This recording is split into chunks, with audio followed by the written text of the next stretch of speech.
My wife cheated with my brother and then demanded my business and $3 million. I used to think my life was built on decisions, not on luck. I built my company the same way I built my marriage, carefully, patiently, with rules that did not bend. I was never the loud man in the room. I did not need to be. Results speak in quieter ways. My name was on the contracts. My signatures were on the risks. And the reward was not just money. It was stability, a home that felt solid, a future that felt earned. My wife loved the word earned. She said it like it tasted good. She loved to tell people how we started from nothing, how we fought our way up, how we deserved what we had. And I believed her because I wanted to. Because love makes you accept small contradictions as if they are personality quirks. She liked nice things, and that was never a crime. I liked giving them to her. I told myself it was a way of saying thank you for standing beside me while I built everything. I did not notice when standing beside me became standing behind me, and then somewhere else entirely. The signs were not dramatic at first. There was no screaming, no slammed doors, no secret calls I caught in the night. It was quieter than that. She started treating my work like a faucet, something you turn on and money comes out. She stopped asking about projects and started asking about limits. How much was available, how fast it could be moved, how flexible I was willing to be. I answered calmly because calm had always worked for me. I assumed stress explained the rest. We were successful now, and success changes people in subtle ways. Dinners became shorter, conversations became thinner, and silence filled the spaces where trust used to sit. I noticed she was often distracted, but I told myself everyone drifts sometimes. I noticed she spent money with urgency, not pleasure, but I explained it away as boredom. What I did not notice was how carefully she stopped talking about the future. She spoke about wants, not plans, about entitlement, not effort. And still I loved her. Love has a way of making you loyal to the version of someone that existed once rather than the one standing in front of you now. The truth did not arrive like an explosion. It arrived like a whisper delivered by the last person I expected. My mother called me one afternoon, her voice steady but heavy. She asked if I was sitting down. I laughed and said I was in my office, and she said that would do. She told me something she had overheard, something she wished she had not heard, something that made her sick to repeat. She said my wife was not just unfaithful, she said the man was family. She said it was my brother. I did not respond right away, not because I was angry, but because my mind went completely quiet, the kind of quiet that only comes when something breaks so deeply that sound feels inappropriate. I thanked her for telling me and told her I would handle it. When the call ended, I sat alone looking at the city below my office window. Nothing looked different, and that was the most disturbing part. I did not confront my wife that day. I did not call my brother. I did not ask questions that could not be unheard. I did what I had always done when faced with a serious problem. I went to a professional. I called a lawyer, not to attack, but to understand, not to threaten, but to protect. Because whatever my heart was feeling, my mind knew one thing clearly. This was no longer just about betrayal. It was about survival. The lawyer did not react the way people in movies do. There was no raised eyebrow, no sharp intake of breath, no judgment. He listened and wrote and nodded as if I were describing weather patterns instead of my marriage. When I finished, he asked one question that surprised me. He asked when the business was created, not when the marriage began. That was when I understood how different this conversation was from the one happening in my chest. I explained that the company existed long before my wife entered my life. I told him about early mornings, empty offices, personal guarantees, risks that kept me awake for years. He listened again and then explained calmly what that meant and what it did not mean.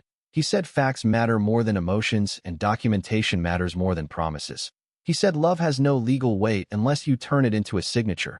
I left his office with a list of steps and a strange sense of relief. Not happiness, but clarity. Clarity is quieter and much more useful. At home, my wife acted normal. That was the word that kept returning to me.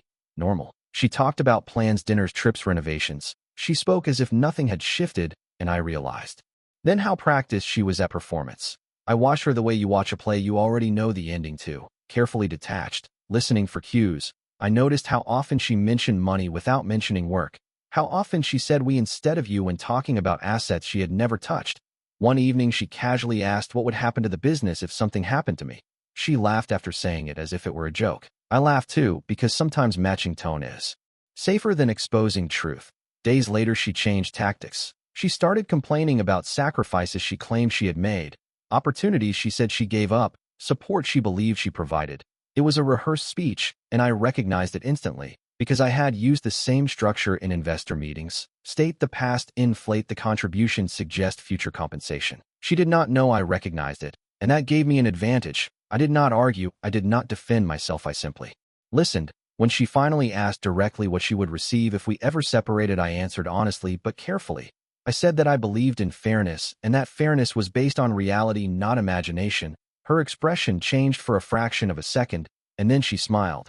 That smile stayed with me longer than anything else. It was not anger, it was calculation.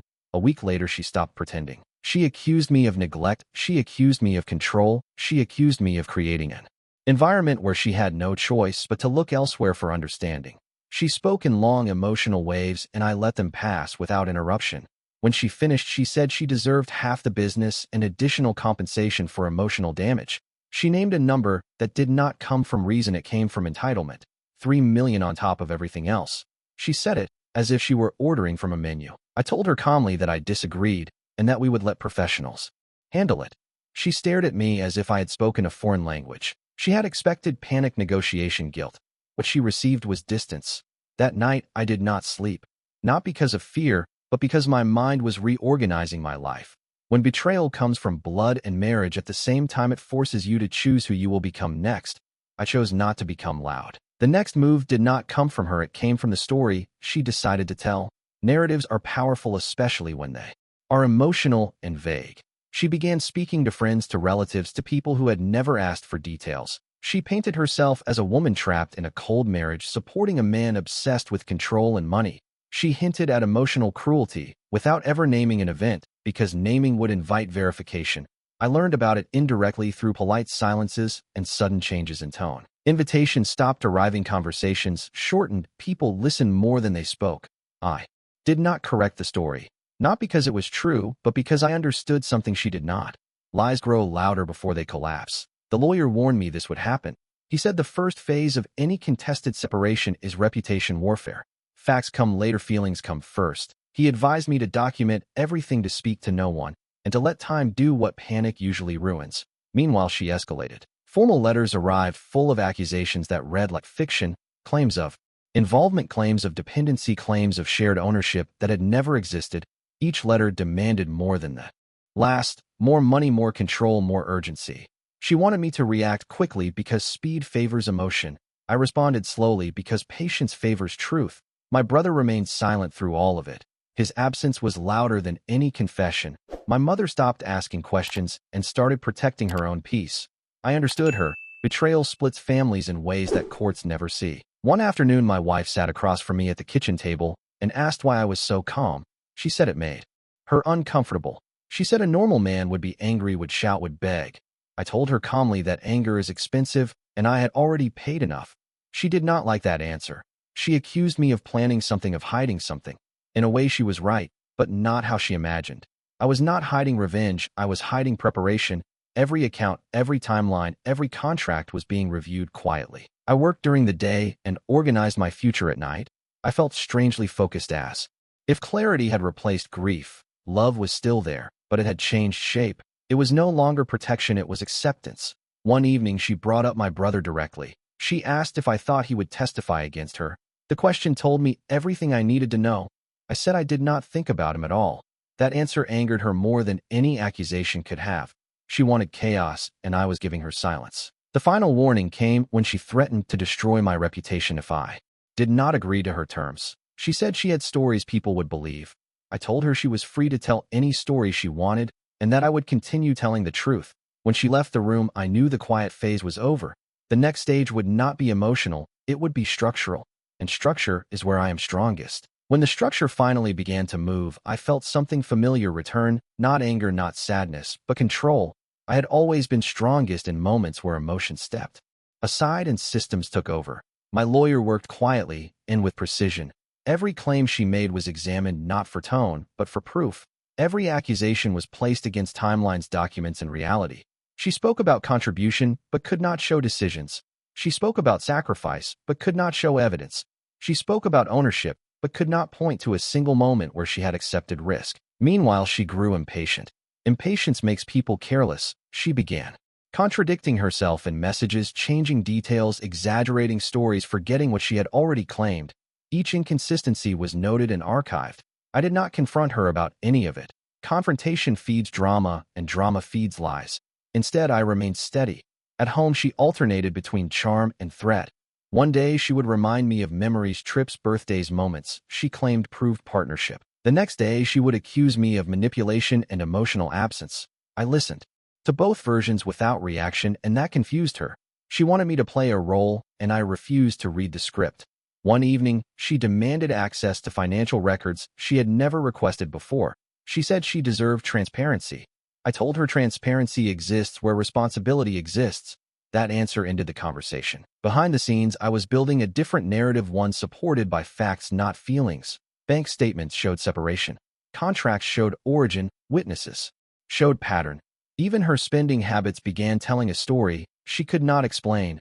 Urgency, without purpose; luxury, without income; dependency, without contribution. She underestimated how visible that becomes when examined closely. My brother still said nothing. His silence was no longer neutral, it was strategic.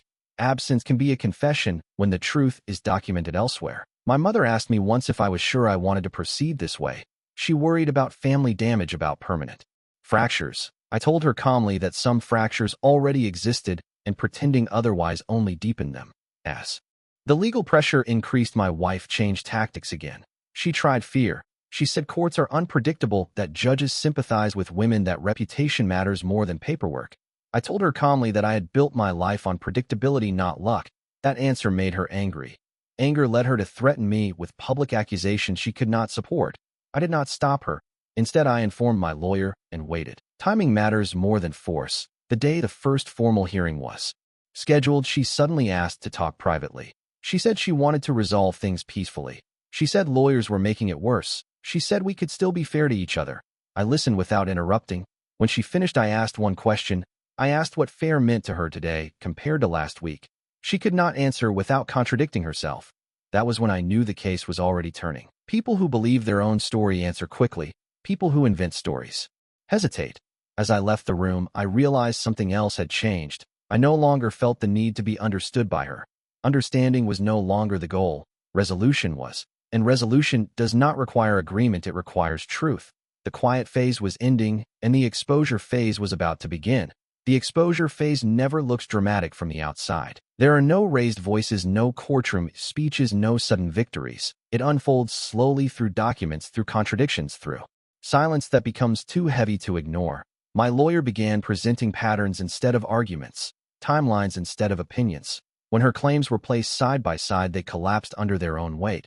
She had said she was financially dependent, yet records showed spending that exceeded reasonable support. She had claimed emotional manipulation, yet messages revealed long stretches where she was the one absent, dismissive, uninterested. She had said the business was ours, yet every foundational decision, every liability, every signature traced back to me alone. The judge did not react emotionally, but attention shifted subtly, and that shift mattered. My wife sensed it, and panic followed. Panic makes people reckless, and recklessness creates proof. She began submitting additional statements, each one more detailed than the last. Details are dangerous when they are invented. Dates did not align, stories changed, witnesses contradicted each other. Even people she had relied on for support began distancing themselves when asked to confirm specifics. No one wants to lie under oath for someone else's ambition. Behind closed doors, she called me repeatedly, sometimes calm, sometimes furious, sometimes pleading. She accused me of destroying her future while demanding I finance it. She said I owed her for years she spent beside me. I told her quietly that being beside someone does not entitle you to their work if you never helped build it. That conversation ended with her accusing me of cruelty. Cruelty is a word people use when leverage fails. My brother finally appeared through legal channels, not through conversation, not through apology. His statement was brief, careful, and incomplete. He denied involvement without providing clarity. Denial without explanation carries little weight when evidence exists elsewhere. His silence no longer protected him, it isolated him. My mother withdrew completely from the situation, and I respected that. Some people choose peace over truth, and that is their right. As the process continued, my wife made one final move. She accused me publicly of hiding assets overseas, of manipulating accounts, of preparing this outcome long before she knew anything was wrong. These accusations forced a deeper review, and that was a mistake. Deeper review favors preparation, and preparation was something I had invested in quietly for years. Every audit confirmed the same reality: transparency, consistency, origin. There was nothing hidden because there had never been a need to hide. When that avenue closed, she attempted negotiation again, offering to settle for less, but still demanding recognition she had not earned. I declined not out of spite, but principle. Principle is what remains when emotion leaves. During one hearing, she looked at me and asked how I could be so calm after everything she had done. I answered honestly. I said calm is not forgiveness, it is acceptance. I accepted that the woman I loved no longer existed, and that realization freed me from needing her approval. That moment shifted something in the room, not sympathy, but clarity. The case stopped being about division and started being about correction. Correction of narratives, correction of assumptions, correction of entitlement. When the preliminary ruling arrived, it favored facts, not feelings. Her demands were reduced significantly, not because of strategy, but because of evidence. The additional $3 million vanished, entirely dismissed as unsupported. Her claim to the business was denied. What remained was a narrow settlement based on legal contribution, not emotional argument. She left the building that day without looking at me, and I understood something then. Victory does not feel like triumph, it feels like quiet. A quiet where your mind finally stops rehearsing conversations that no longer matter. The process was not over yet, but the outcome had already chosen a direction. And for the first time since my mother's call, I felt certain that whatever remained would be manageable, because truth once exposed does not retreat. When the legal pressure eased, the emotional weight finally arrived. Not all at once, but in slow, deliberate waves. During the fight, I had functioned on discipline and structure, but once the outcome became predictable, my mind allowed itself to feel what it had postponed. Betrayal changes shape over time. At first it is shock, then it is focus, and finally it becomes reflection. I began noticing how much of my life had been built around stability, not intimacy. I had provided safety, consistency, opportunity, and I had mistaken those for connection. That realization was not an accusation against myself, it was an adjustment of perspective. Understanding does not always come with blame. My wife responded to the narrowing of her claims with withdrawal. She stopped calling, stopped accusing, stopped demanding. Silence replaced noise, and silence often signals acceptance. Through intermediaries, she agreed to the revised settlement. The numbers were modest compared to what she had demanded and tied directly to legal entitlement, not personal narrative. There was no apology in the paperwork, and none was expected. Apologies offered late are often strategic rather than sincere. My brother remained absent until the final phase. His presence arrived not as a man seeking reconciliation, but as a problem seeking resolution. He requested a meeting through counsel, and I agreed.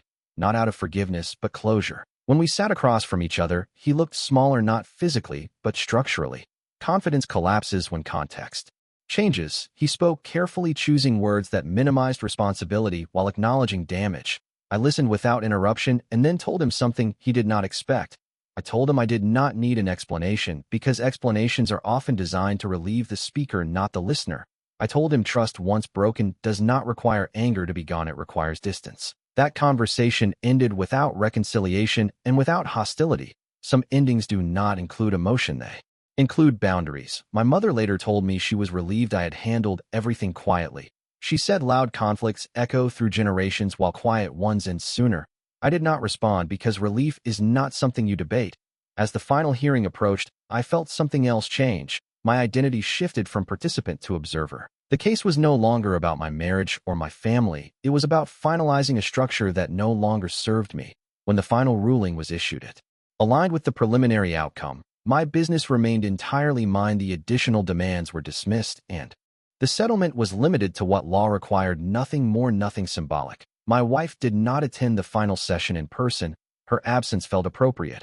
Closure does not always involve witnesses. Afterward, I returned to my office and sat alone longer than usual. I did not celebrate. I did not feel loss. I felt alignment. My life once again matched my values: effort, responsibility, consequence. In the weeks that followed, people began reaching out quietly, offering support, curiosity, or explanation for their earlier distance. I accepted none of it personally. Social circles adjust to power shifts the same way markets do, predictably and without loyalty. What mattered was internal stability, and that had returned. I began restructuring not just my business, but my routines. I reduced meetings, delegated more, and reclaimed time I had previously surrendered to maintenance rather than growth. Betrayal had not weakened me, it had clarified me. Clarity sharpens priorities. One evening, as I reviewed old photos stored on a forgotten device, I noticed something I had missed before. Even in happy moments, my wife's expressions were performative, not shared. That observation did not hurt, it explained.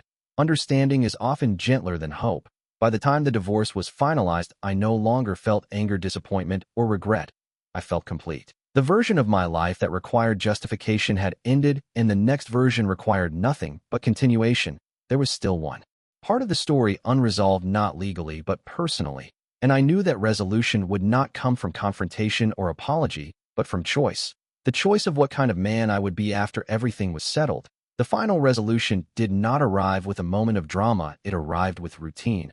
One morning I woke up and realized I was no longer thinking about what had happened or what might still happen. My mind was no longer scanning the past for missed signs or the future for potential threats. That silence told me more than any ruling ever could.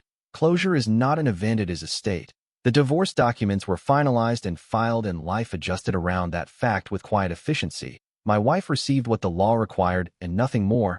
There were no last messages, no hidden attempts, no emotional appeals.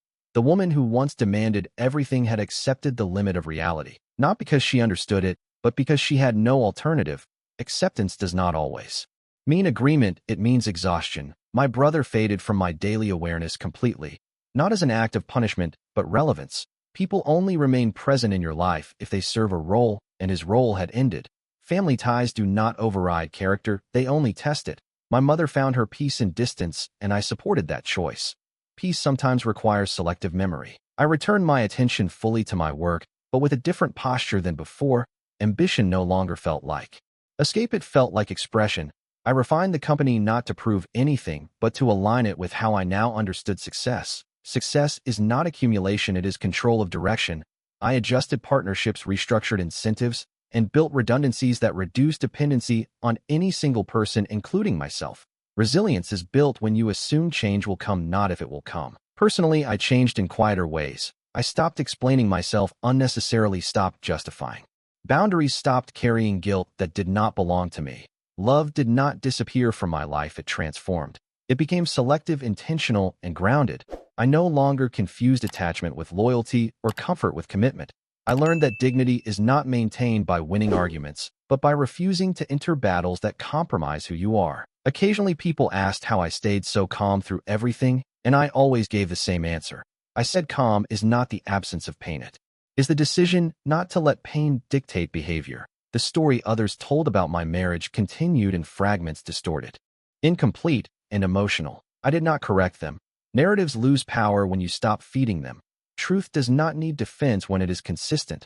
One evening months later, I walked through my office after hours, the city lights reflecting softly against the glass.